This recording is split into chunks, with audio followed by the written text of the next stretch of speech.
you matter.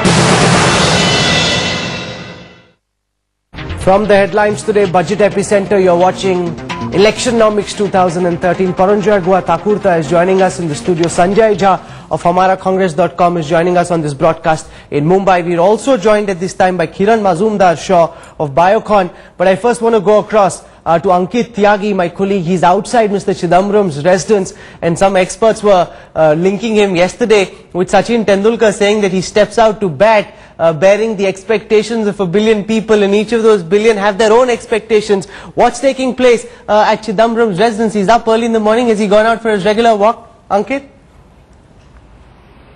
Well, absolutely. A lot of expectation on Mr. Chidambaram. He was up early in the morning, but not the walk. I have been told that since morning he has been giving final touches, talking to his ministry people and getting ready for the budget. At 9 o'clock, it is expected that he will be moving out of his residence and would be going towards the parliament. And of course, all eyes would be on that briefcase in which he would be carrying that budget and then would be reading it out to the people, those who are waiting with the bated breath. Great, thanks Ankit. We'll come back to you in just a while when we see the first glimpses of Mr. Chidambaram as he walks out of this budget. But it's a big day for him. He's now equaling Morarji Desai's record of having presented 8 budgets. And it's also very important because since the time he's come back, he's been able to pump some life back into the economy. He's been able to show that he's doing what Pranab Mukherjee couldn't. You know, he has a very, very difficult balancing act ahead of him. See, at one level, you have to understand that the budget is hyped, including by the media. The fact is about 90% of the government's expenditures are already committed, whether it be on interest payments, whether it be on defense, whether it be on a whole lot of things. So he really has, his leeway is limited. On top of that, you have, this is the last full-fledged budget of the second UPA government. After this is elections. So he has to walk a tightrope between the so-called neoliberal free market section within the government, which includes Prime Minister Manmohan Singh. He is himself a flag bearer of that faction within the ruling party and the ruling coalition, and includes Montek Singh Ahluwalia, and the other section which includes Mrs. Sonia Gandhi, which includes the so-called left wing within the Congress, the people who said, look, this is the time when you have to show that the Aam Aadmi, you have to sort of woo the Aam Aadmi, you must provide a whole lot of things to the Aam Aadmi, otherwise why will they vote for you? So balancing these conflicting objectives is not going to be easy. So the expectations are more than perhaps what he'll be able to fulfill. Okay.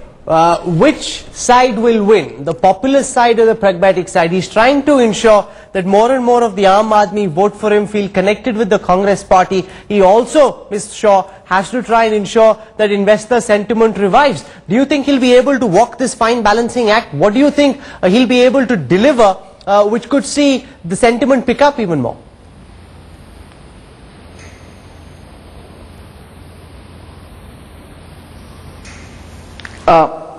Yes, ma'am. Can you please repeat it? Ma'am, I'm trying to understand from you your key expectations from Mr. Chidambaram, because he's now trying to weigh on the one side expectations of delivering a populist budget, and on the other of delivering the sort of budget that people like you would expect, which would help generate extra growth, more employment.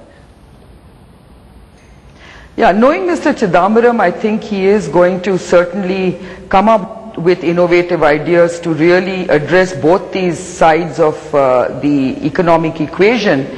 And, you know, personally I believe the eyes are really watching to see how Mr. Chidambaram is going to contain the fiscal deficit. And I think there we have to be very careful, because we want to make sure that the provisioning is correct, because I think I worry about you know, reining in the fiscal deficit through you know, off balance sheet items, by now you see it, now you don't kind of fiscal budget. So I think these are the things we should watch out for. But I think from my point of view, I think Mr. Chidambaram is likely to bring in a tax for the rich. He is likely to increase you know, taxes on many consumer items, luxury items. And I also believe that you know, Mr. Chidambaram also needs to look at how is he going to deal with these huge surging subsidies. You know, the fertilizer and oil subsidies are amounting to 100,000 crores. How is he going to then deal with that? I think it's going to be a very interesting budget as far as I can see, with large challenges. How concerned are you about this tax on the super rich? How concerned are you about this tax on the super rich, and what sort of a message do you think it will send out to the larger corporate India, to reasonably well-to-do people, if they get saddled with a tax on this so-called super rich? Well, I think a tax surcharge is not going to ruffle feathers, but if he then extends it to dividend tax, it is going to hurt market sentiments. I personally believe that we have a larger issue to address. If you looked at the economic survey, what I really worry about is their forecast for food grain output, which is slightly declining next fiscal. So this is a very, very big challenge for us. We are an agrarian economy. We've got 50% of the employment in the agricultural sector. I think employment, job creation, infrastructure and power, these are the sectors which really need urgent attention. And I would like to see incentives in boosting these sectors, because without that, I really don't think we are going to get this near or over 6% growth that is being forecast. Okay, stay with us, Ms. Shaw, for a moment. I want to go across to New York. Joining us from there, from the New York Stock Exchange, is George Ugis.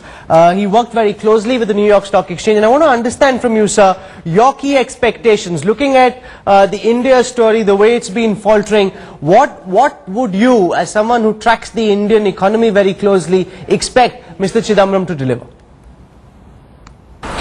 The first thing is that we have to be realistic. The finance minister, Mr. Chidambaram, has to compromise between having a budget that will be important for the next election and doing what I would call the right thing for India. So we know that the 2013 budget will have a mix of both. But what is important for India is to do the right things. So how much of the right things are going to be there is really the question.